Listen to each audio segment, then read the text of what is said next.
Hello gamers and friends, I believe some of you have questions about the 5 animations at the end of each chapter in the game Black Myth Wukong, so today I come with references to answer them all today. It's a long video, so here's a brief timestamp for your convenience.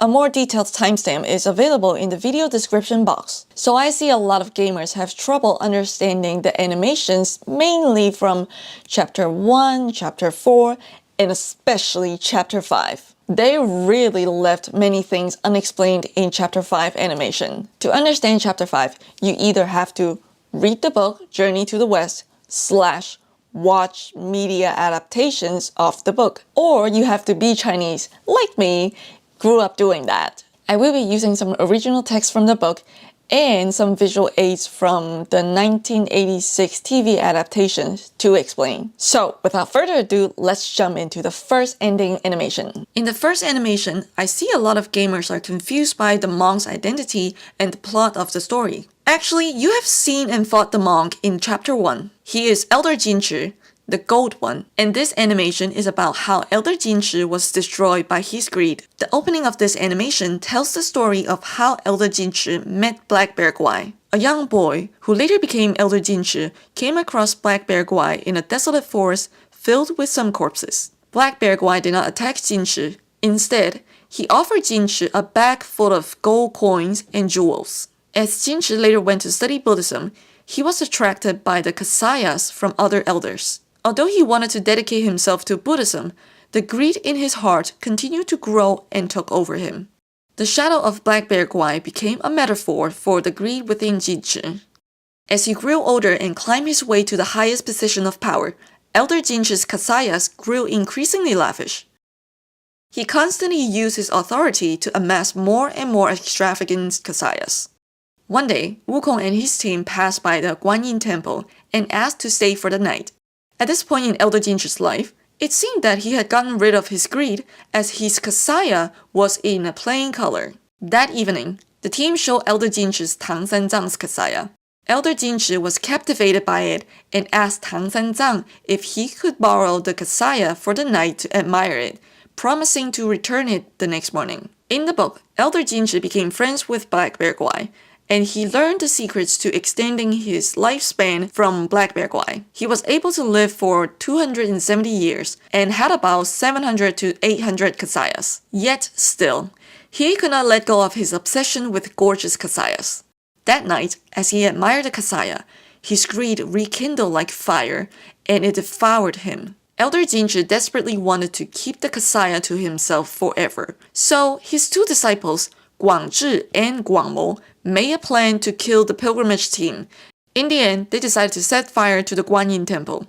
When Wukong heard some noise while sleeping at night, he woke up and saw monks setting the temple on fire. He then went to the Celestial Palace to borrow the fireproof mantle to protect his master and his brothers, and let the temple burn to the ground. During the night of fire, Black Bear Guai stole Tang Sanzang's Cutsce. To retrieve the Cutsce, Wukong sought help from Bodhisattva Guanyin, who not only assisted him, but also managed to convert Black Bear Guai to become an island-guarding deity for her Potaraka island. She also gave a headband to Black Bear Guai, so this scene right here is in the story of Journey to the West. Let's move on to the second ending animation.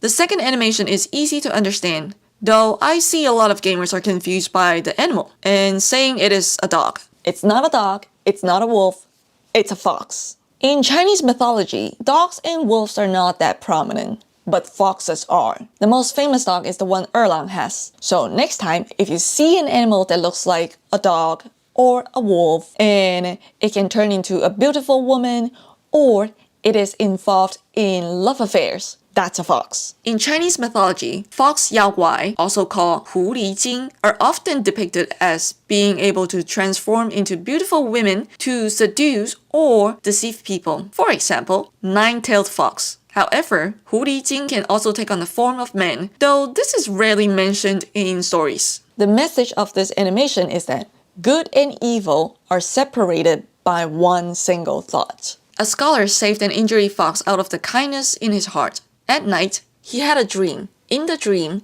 the fox turned into a woman, and they started dating and had a family.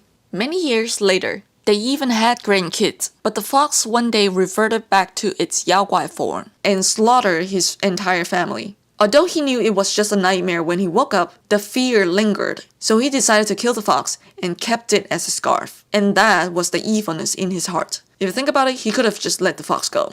At the very end of this animation, there's a different message that Bodhisattva Lingji left for Wukong. He said, Men, beasts, Buddhas, Yaoguais. Each of them bears a distinct root from birth, superior and inferior. None should disturb what's decided. Am I right, Sun Wukong?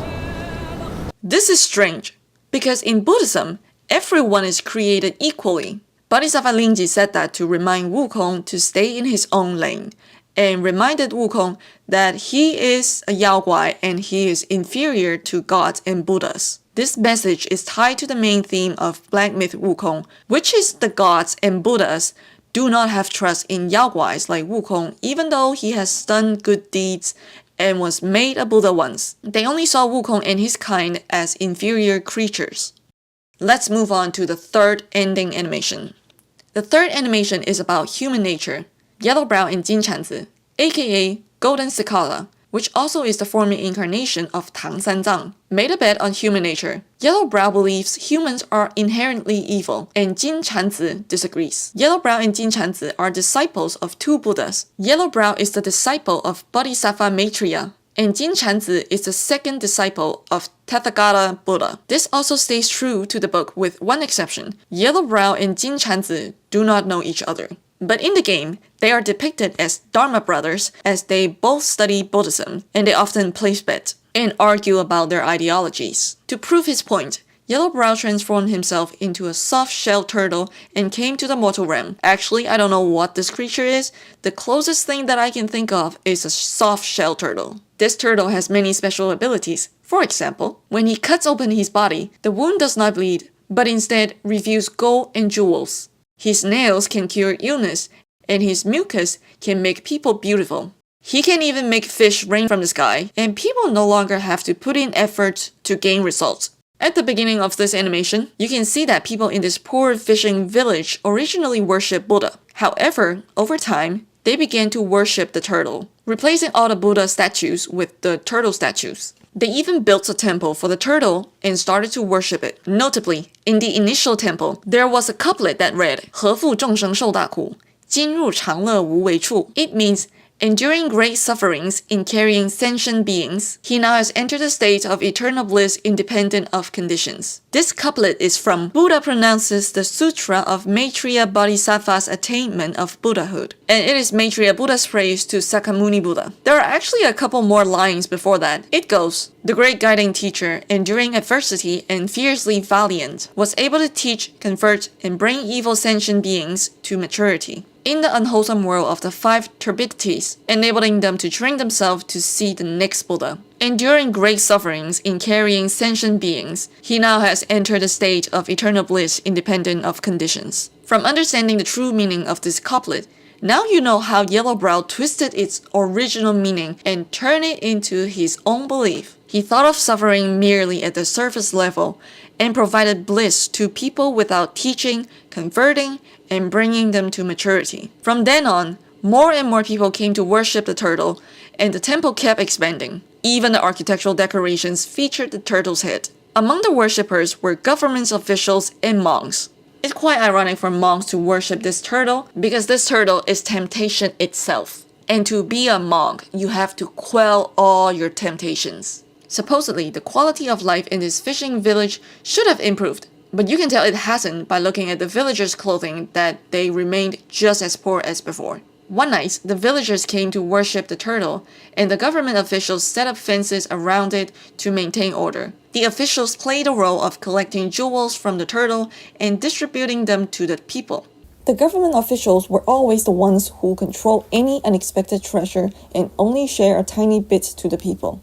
In the crowd, there was a man who was deeply attracted to these jewels. There was a mysterious force gave him a little pull forward, and, following his inner impulse, he continued walking up to the turtle and cut it open with a knife. I think Yellowbrow gave him that pull. As he took the first step to rob treasures, this action stirred up the crowd, and people rushed forward to snatch treasures from the turtle, like ants swarming over the carcass of a snake, or fish devouring a dead dog. The monks in the crowd closed their eyes and chanted scriptures to stay away from temptations, but their hands were secretly picking up jewels from the ground. The mob violently dismembered the turtle, treating it like fish being gutted open on a barbecue grill. Some people even urinated on the turtle, showing blatant disrespect for the deity they once revered. People also unleashed their most suppressed desires, such as monks displaying lustful behavior towards women. In the scene, one monk has 8 burn marks on his head, indicating his high status as an abbot.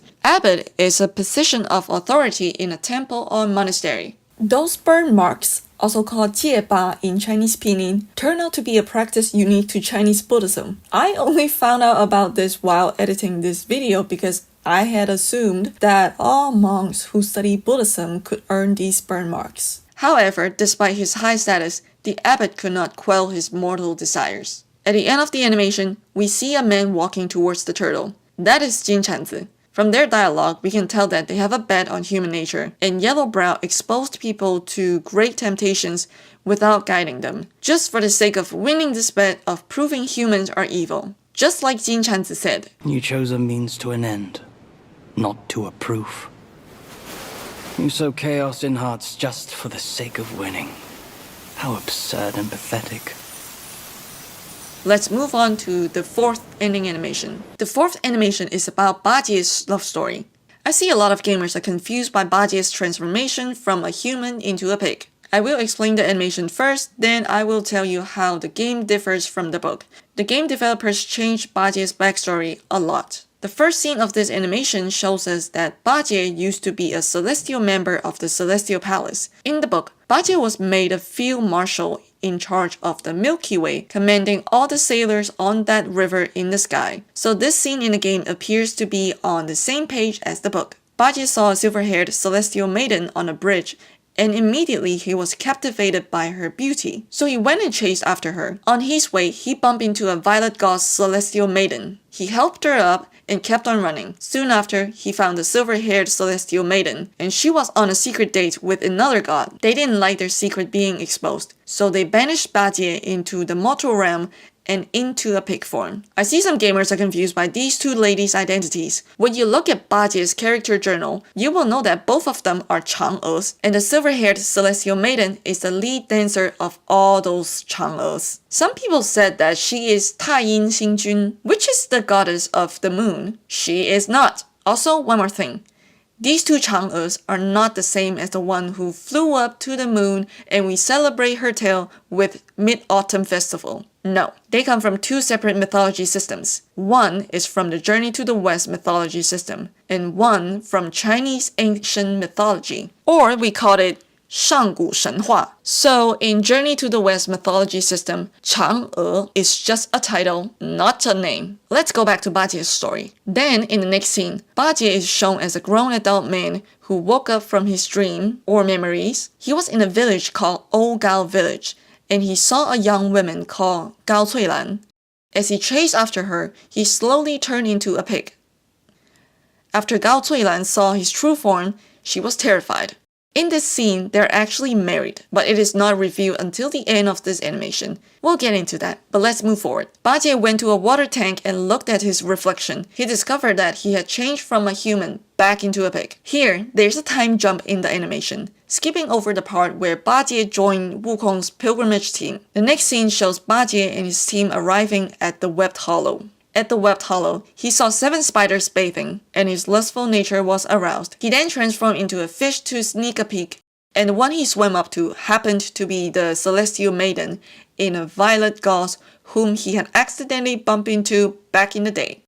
Violet Spider and Bajie recognized each other the moment they locked eyes.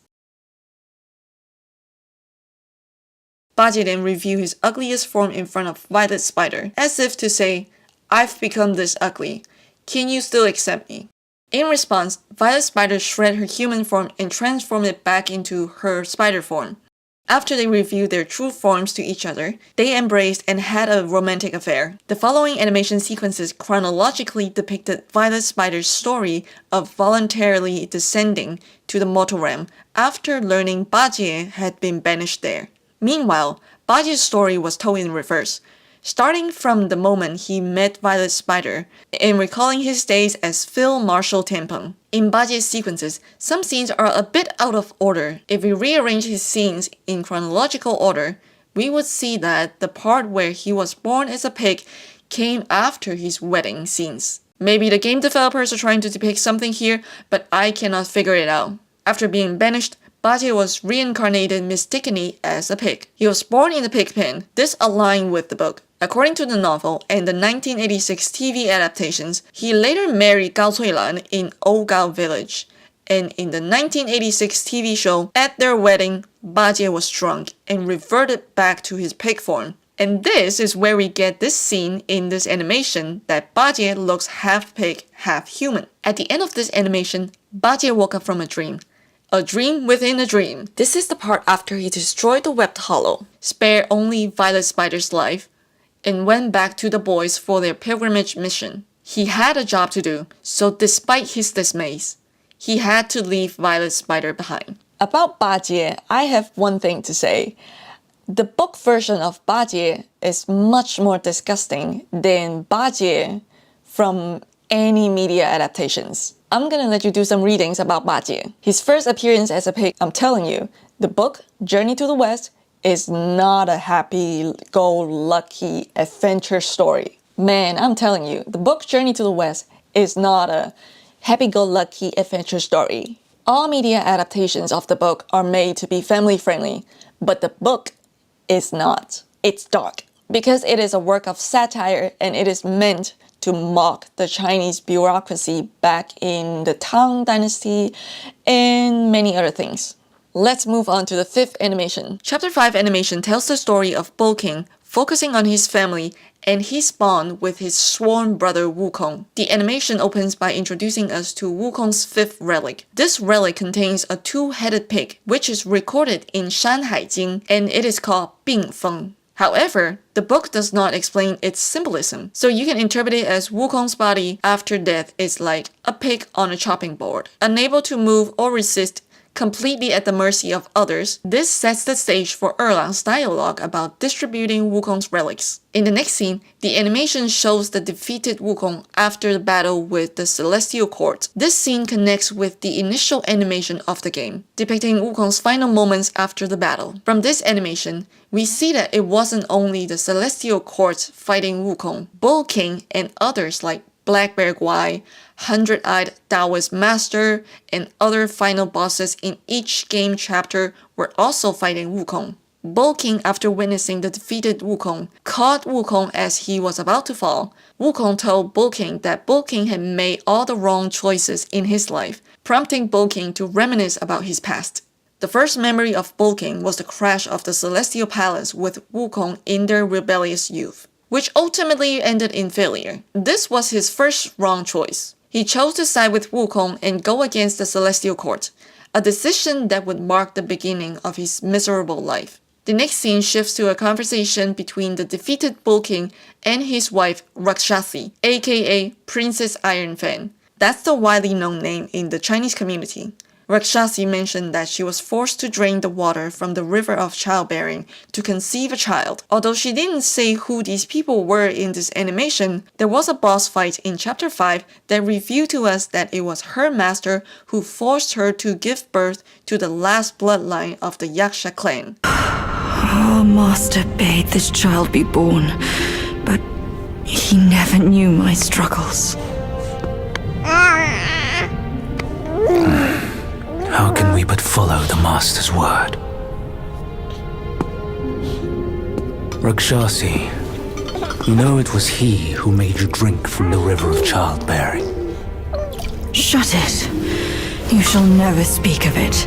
But why Rakshasi? Well, in chapter 59 of the book, we learned that Rakshasi, the name itself, is a type of creature called Rakshasi. The female form of Rakshasa is Rakshasi, and Yakshas are their cousins.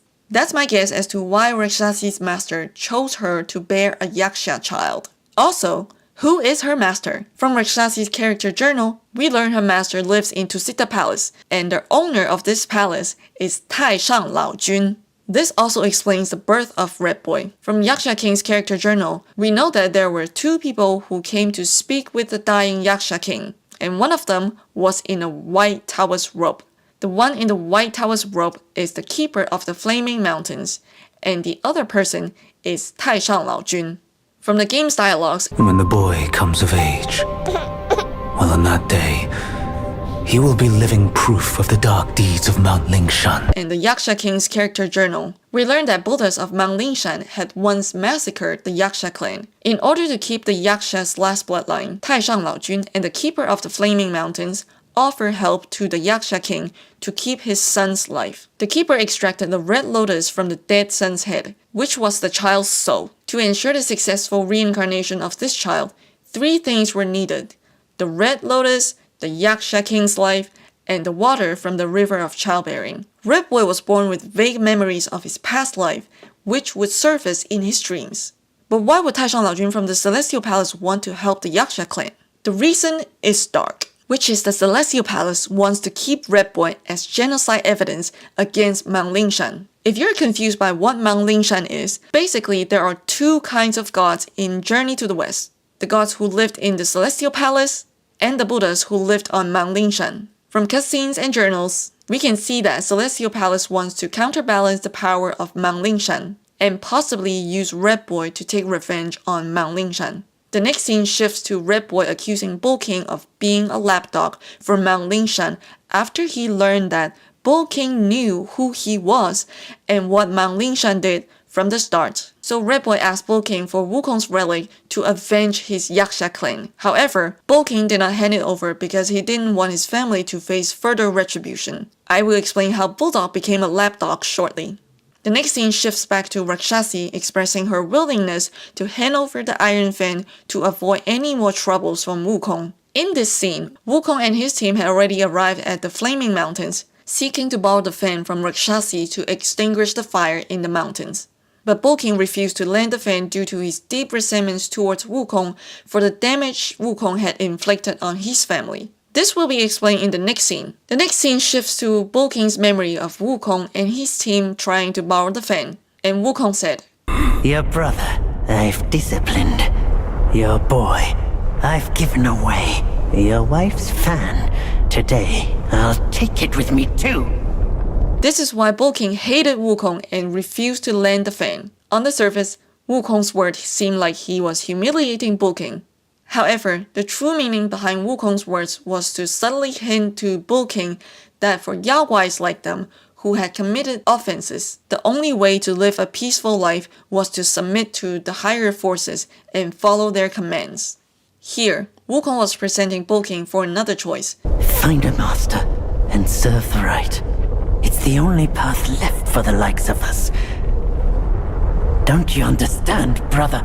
Either live according to what Wukong suggested, or continue down the same old path Bull King had been on. However, Bull King could not get the true message within the message. The stories between Wukong and the two family members of Bull King's family, Red Boy and Bull King's younger brother, were only briefly mentioned in one line. The game developers left out the story is probably because the stories are too long to put in the animation. Let me finish explaining this animation, then I would go back to tell you the stories of Wukong's encounter with Red Boy and Bull King's younger brother. I saw quite a lot of gamers thought that Wukong and Bajie appeared to be the bad guys here. But that's just not true. I'm telling you, Red Boy and Bull King's younger brother deserve to get their asses whooped. I'll tell you in a bit, but let's get back to the animation. Bajie said to Bull King that he killed Bull King's concubine with a rake, and Bull King was enraged by Bajie's words, causing him to revert to his original form as a giant white bull. Unable to endure further humiliation, Bull King made the wrong choice to ignore Wukong's survival suggestion, and decided to fight Wukong and the Celestial Court. FYI, in the scene where Wukong and Bajie spoke, they had already called in reinforcements from the Celestial Court to fight against Bull King. When Bull King refused to lend the fan and block the path of Wukong's team that the god of Buddha learned of it and sent a note to Jade Emperor. Jade Emperor then dispatched reinforcement for Wukong, including Li Jing, Ne Zha, and many celestial soldiers to subdue Wukong. From this, you can see how much the celestial court and Mount Lingshan value the pilgrimage team, and indirectly indicating that this journey is under strict surveillance. After Wukong went crazy, everyone fought him at once, and it was Ne Zha who gave the final fatal blow by decapitating Wukong. Some gamers may ask, why didn't Wukong die after being decapitated? Also, why does he have a head after being decapitated? Well, that's because Wukong is as powerful as Wukong, and Yaoguais of their levels are not easily killed. In the book, Ne Zha decapitated Wukong like 10 times. But each time, Wukong's head would grow back immediately. And this is why in the game, Wukong is not walking around headless like Bodhisattva Lingjing. Now let's talk about how Wukong became a lapdog for Mount Lingshan. In the book, after being defeated by Ne Zha, Wukong wanted to save his life. So he begged for mercy and said he was willing to convert to Buddhism and hand over the fan. This connects to the animation scene where Red Boy insulted Wukong for being a lapdog for Mount Lingshan. This Flaming Mountains battle with Wukong was a mix of old and new grudges for Wukong. As he had come to deeply resent Wukong, the Celestial Courts exploited this hatred and successfully turned Wukong to their side. This connects to the beginning of this animation where Wukong and other Yaoguais fought Wukong. Sadly, once again, Wukong had made the wrong choice by siding with the Celestial Court. The Wukong's recollection of his past ended here, and it was only now that he realized the meaning behind Wukong's words. Never have you made a good choice. And finally understood that the conversation Wukong had with him at the Flaming Mountains was actually meant to protect Wukong and his family. It was a wrong choice to side with the Celestial Court, because even if Wukong helped them by killing Wukong to earn merits, he still couldn't atone for his offenses because the Celestial Court would not let that go. Just like what Wukong said. The way I saw it, with enough merit and a position before the Buddha, they would leave me be, and all of you as well. Now I see, for someone like me, staying alive is enough to be a transgression. Wukong's journey to retrieve the scriptures was a journey of atonement. Throughout his journey, everything he did was beyond his control. He could not do what he wanted. Even after becoming a Buddha, he still had no freedom. The ban was always on his head. This is the end of Chapter 5 animation explanation, and now let's get back into the stories of how Wukong's encounter with Red Boy and Wukong's younger brother that I mentioned earlier. Wukong and his team met Red Boy first, then they met Wukong's younger brother. A few years prior to Wukong's pilgrimage team's arrival at the Flaming Mountains, Red Boy had been waiting for them in the mountains near the Wuji Kingdom because he wanted to capture Tang Sanzang and eat his flesh. It was believed that just a small piece of Tang Sanzang's flesh could grant longevity. When the team met Red Boy, he captured Tang Sanzang, and of course, Wukong had to fight him. Long story short, Wukong eventually asked Bodhisattva Guan Yin to subdue Red Boy. Guan Yin was accompanied by Mu Zha, who also helped fight Red Boy. When Red Boy couldn't win, he begged for mercy and promised to convert to Buddhism. After saying this, Guan Yin spared him. However, right after that, Red Boy used his spear to stab Guan Yin in the face. Guan Yin was pissed by this. She then took out a golden band, turned it into 5 bands, and put them on Red Boy. 2 on the arms, 2 on the legs, and 1 on the neck. Then Guan Yin chanted a spell, causing Red Boy so much pain that he rolled on the ground, and eventually subdued him. Here's a side note. Guan Yin has 3 types of band. The golden band, the tightening band, and the prohibition band. Fun fact, they have the same pronunciation in Chinese. Jingu, just with different tones. So that would be Jingu, Jingu, Jingu. The charm of Chinese, y'all. The second family member of Wukong that Wukong's team encountered on their journey to the Flaming Mountains was Wukong's younger brother, 如意真仙. In the English version of the book, he is called As You Will Immortal. They met him in Women's Kingdom. Tang Sanzang and Bajie drank from the river of childbearing while passing through the kingdom, which resulted in them becoming pregnant. Ah, yes, the same river that Rakshasi drank in the game. And yes, men can also get pregnant by drinking from that river. The team decided to find the only miscarriage spring in the kingdom because drinking from that spring water was the only solution to terminate the pregnancy. However, the spring had been taken over by 如意真仙, and he demanded offerings from anyone who came to drink from the spring. He also wanted to fight Wukong because he heard Wukong had beaten up his nephew. Long story short, Wukong beat his ass and got the water. Now do you understand why I said Red Boy and Bull King's younger brother, 如意真仙, deserved to get their asses whooped? Because they knew.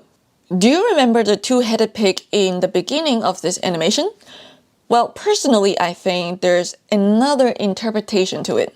So based on Chapter 5 animation, I speculate that this pig represents Wukong's inner identity.